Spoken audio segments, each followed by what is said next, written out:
This morning, Amanda Gorman will become the youngest known inaugural poet when she performs at the 59th presidential inauguration.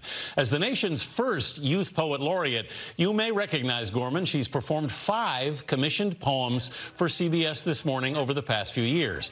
Today, she'll deliver her original composition, The Hill We Climb, at the Capitol in front of Joe Biden, Kamala Harris, and the entire nation. We spoke to her ahead of her big moment.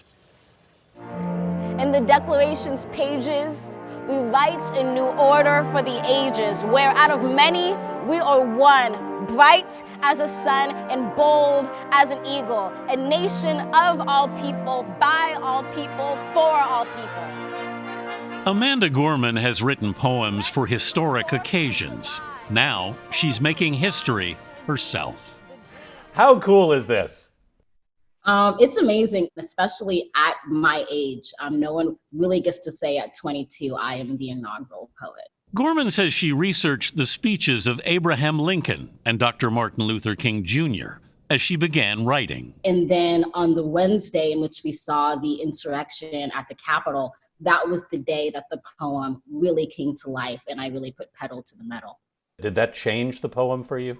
Definitely. I wanted it to be a message of hope and unity. And I think that Wednesday for me really just underscored how much that was needed, but to not turn a blind eye to the cracks that really need to be filled.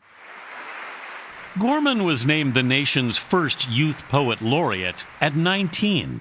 At 16, she was Youth Poet Laureate of Los Angeles.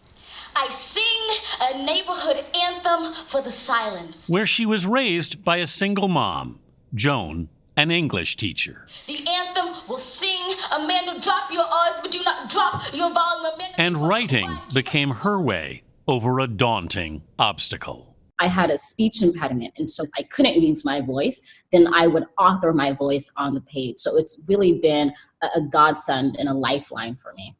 How did you overcome it? Poetry.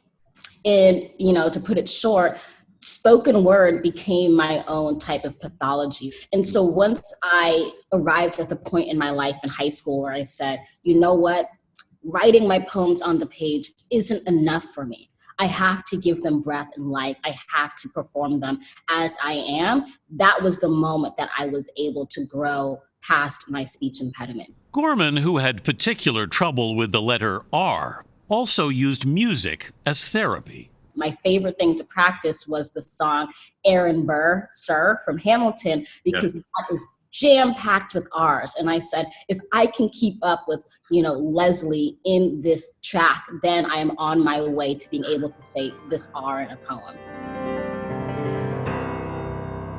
We wild, we want, we stunt, we strive, we hustle, we hungry, we run free, here we come, we one country, we ain't done, see. So how do you feel when you are performing these poems? When I am on stage, I feel electric. I feel like I could breathe fire. I feel like I am summoning the energy, not only of myself, but of my ancestors. But the point of protest isn't winning. It's holding fast to the promise of freedom, even when fast victory isn't promised. Poetry is a weapon. It is an instrument of social change. And poetry is one of the most political arts out there because it demands that you rupture and destabilize the language in which you're working with. Inherently, you are pushing against the status quo. And so for me, it's always existed in that tradition of truth-telling. Today, she will do her truth-telling on the steps of the United States Capitol. How do you prepare for something like this? One of the preparations that I do always whenever I perform is I say a mantra to myself, which is, I am the daughter of Black writers. We're descended from freedom fighters who broke through chains and changed the world, they call me. And that is the way in which I prepare myself for the duty that needs to get done. Do you say that inside your head, or do you say it aloud? If I can, and I'm not going to scare anybody off, I say it out loud. So I'm usually in a bathroom or a dressing room. I love that. But if, backstage, and I imagine if I'm standing next to Joe Biden, I might keep it here.